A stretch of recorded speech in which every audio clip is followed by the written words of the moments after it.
Hello বন্ধুরা, তোমরা কেমন আছো? অবশ্যই ভালো আছো। এদিকে আমরা দিকে বৈশাখ মাস থেকে থেকে জ্যৈষ্ঠ মাসের প্রথম তারিখ, 2 তারিখ, 3 তারিখ পর্যন্ত অনেক অনেক বৃষ্টি হতেছে। প্রতিদিন বৃষ্টির একটা টাইম, সকালবেলা বৃষ্টি এমন চলে করলে বৃষ্টি সকালবেলা যে সব ভিজে এলা।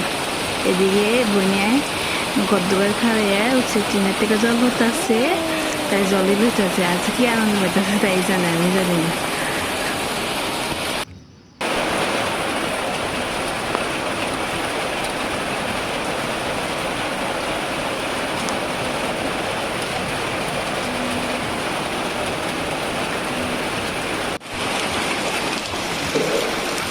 এদিকে অনেকবার তখন হচ্ছে লেবু উঠান বাড়ি, মানে পাতা পোতা পড়ে খুব খারাপ অবস্থা।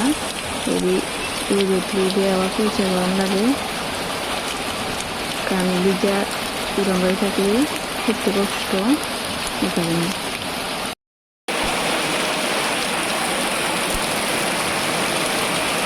আমার এই ব্লগ ভিডিওটা কেমন হয়েছে অবশ্যই কমেন্ট করে জানাবে।